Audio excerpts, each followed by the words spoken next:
Hey there, I was just talking about Americans' problem with French. Well, I did this channel because I was talking to an American girl and she just told me that she had problems with French and I studied it in school. I actually took it in every subject. I studied science in French, I studied math in French, everything. And when I hear American talking French, I only see problem with pronunciation, maybe, that makes people don't get what you're saying, okay? So I'm just recording it and trying to make my voice obvious so you could get what I'm saying. And I'm trying to simplify each of the problems you get, and I'm trying to start all over from the beginning, and that's what I'm gonna do. So, at first, French is actually so close to English. You could find some similarities between them, and you'll find it so easy to learn. So, if you're talking about a sentence, in English you have a subject and then a verb and then a complement. In French we call it une phrase. On dit une phrase. Et while you're talking French, there is no R, okay? You say it like R. Ça c'est le tout. That's all what you've got to do. So you say une phrase, and you'll find it like subject is le sujet. Verb is similar to verb in English. And while you're talking about a complement, it's different in French. You could find something called COD, something called COI, and something called COS. Well, it's probably more used when you're talking about COD and COI, and actually you don't need to know what is a COS. It's really unnecessary. Well, if I'm gonna explain COD and COE right now, it's gonna be so damn hard. So I'm gonna keep it and I'll explain it after that. So at first, I need to talk about pronouns. When you're talking, there is the I thing. You say, I am Tata. You say your name. In French, you say je, and maybe that's the main problem in the American people while talking, or English people, whatever. They just say je. Sometimes it's just weird, the sound of je. Okay, the sound even of the U when it's pronounced. You say U in French. It's so hard, you don't get to see a lot of Americans or English people to sound like French people while talking. They don't do the U, je, tout ceci. All of this, they don't do it. That's the main problem, okay? So if you really want to solve this problem, you really need to talk. Yeah. If you've taken the lesson today, you've got to go and practice it. You've got to pick the sentences you had in class and you should repeat it. Repeat it loudly, and you should listen to the radio, listen to people talking French, and you'll find it so easy to learn and so easy to be so good at pronunciation. Okay? So, I is je. You, if you're talking to one person, you say tu. Le tu, ça c'est très important.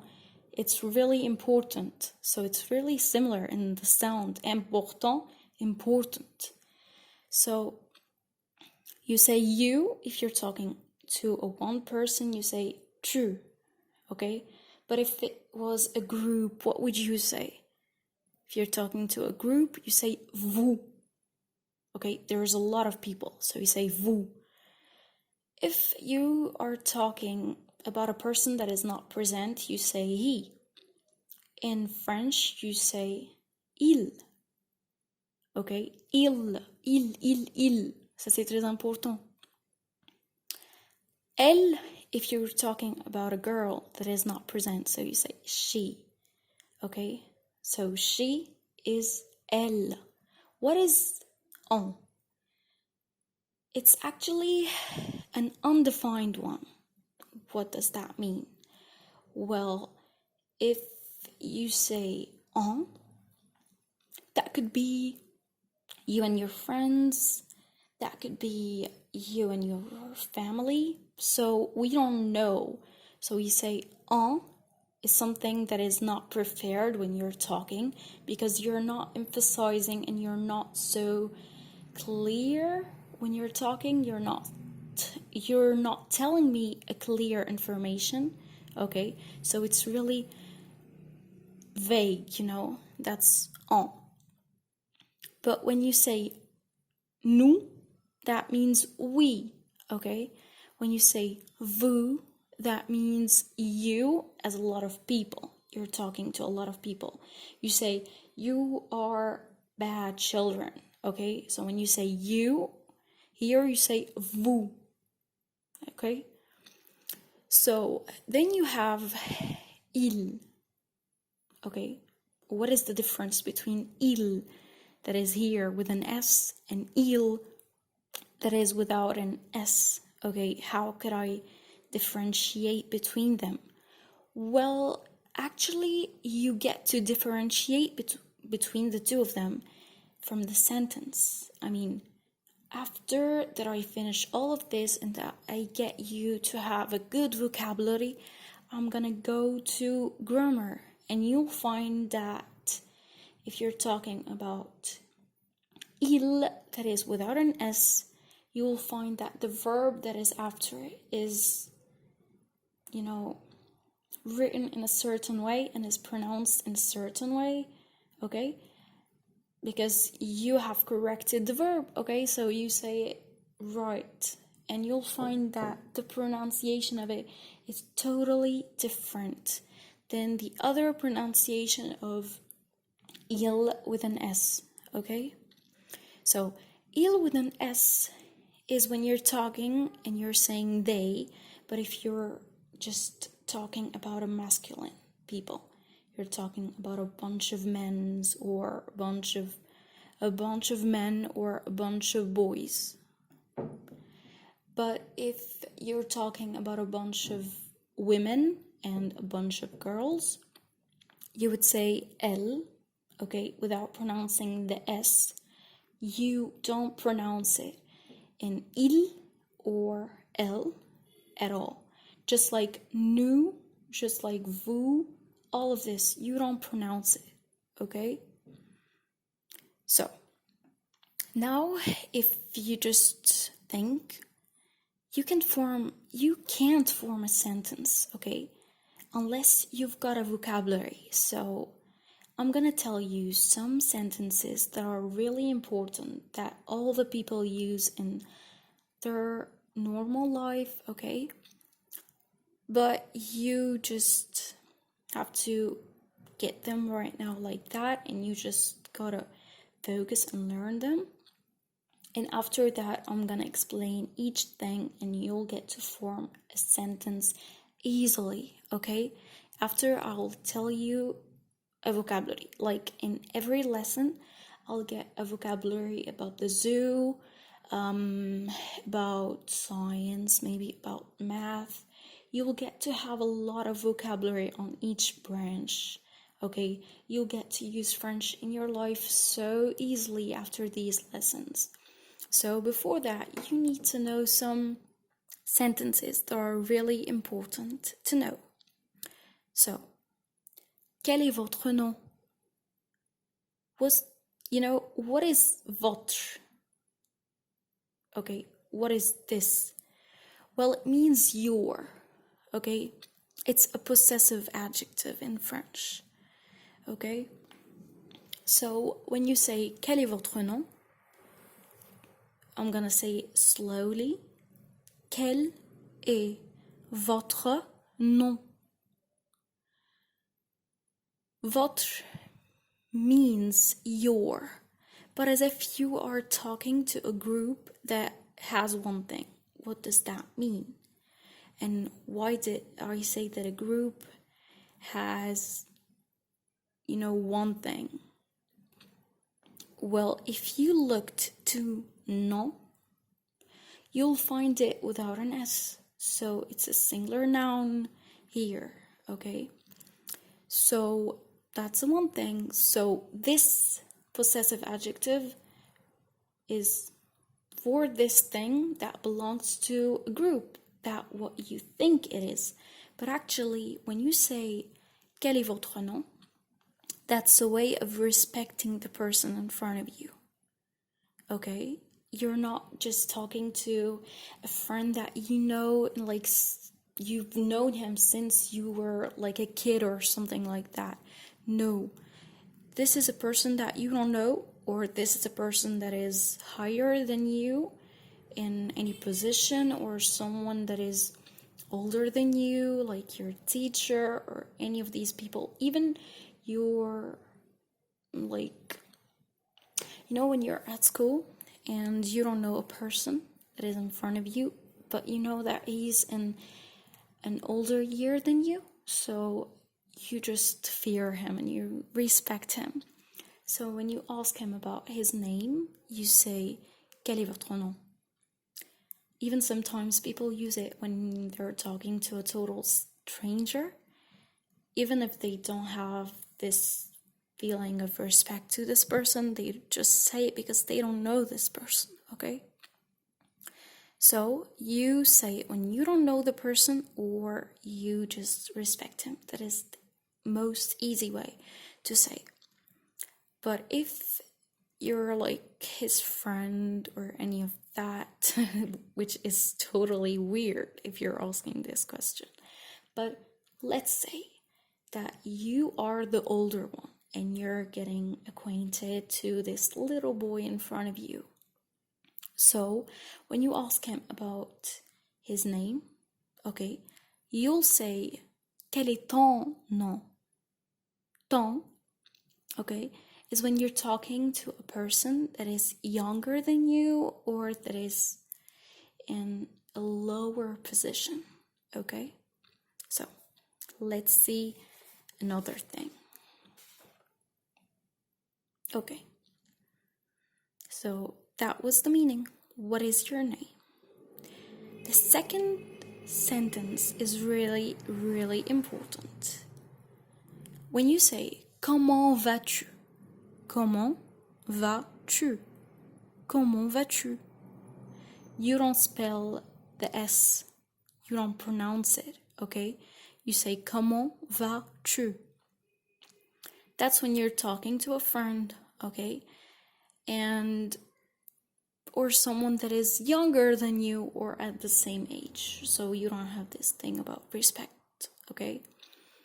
He's not older, he's not a stranger.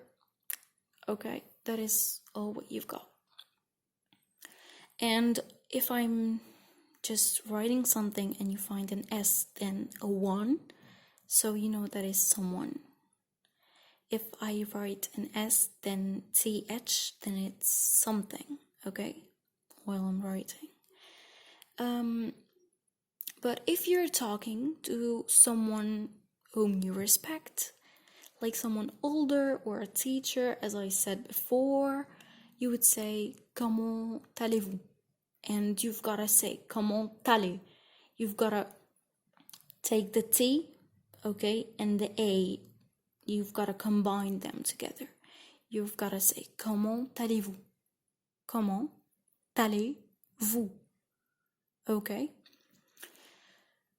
Well, the two sentences means how are you in a casual or an appropriate way. If you are so casual, you would say comment vas-tu? If he's a friend or someone that is the same age. But if it's something that is appropriate, if you're talking about appropriate way, polite way, you should say comment allez-vous? Okay?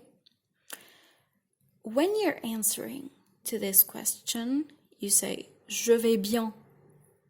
Et vous? Je vais bien. Et vous? Well, that means I'm fine. And you, as if you're asking him, and how are you? Okay? So it's a casual way to respond. But if you're like talking to someone that is older or in a higher position, as I said, well, like your teacher, don't do small questions, okay? Those short questions aren't good. They're not polite. They're not appropriate. And you've got to say to him, like, comment allez-vous? So you say, je vais bien. Et comment allez-vous? Okay, that's what you've got to say. Because just doing the short questions, that lessen the respect you give to them. Okay? So I'm just telling you to start and to repeat the video and to watch it while you are so concentrated on it. You just gotta try to do the problem with the pronunciation. Okay? Le U, le tu, je, ju, u, tu, je, ju. About the jus, I didn't say what it is, but it's actually juice. Okay, it's the juice. You say in French, jus, but it's really, really hard to pronunciate it while you're American or English. Also, if you say jupe, une jupe, c'est très, très difficile, which means it's really, really difficult to pronunciate. So it means a skirt. So jupe, ju, je, tu, u. And this is our lesson today. I hope you like it, and I hope if you had any problems with it, like you didn't see my voice so clear, you thought it wasn't clear, you need me to repeat each thing as I said in French, I would do it. I hope you would write it in the comment, okay? And I'll check it out, and I hope you like it, and I hope that you just got the lesson. And if you have any questions, like you want me to explain something before what I'm planning to do, you just send me in the comment and I'll do it just for you. And don't worry, there's no shame to do some mistakes. I actually do them. And I'm really sorry if I had some problems while I'm communicating with you, because I'm really, really afraid. Yeah. And I'm actually Egyptian, so if I did some mistakes, I hope you would forgive me. So I hope you enjoyed it.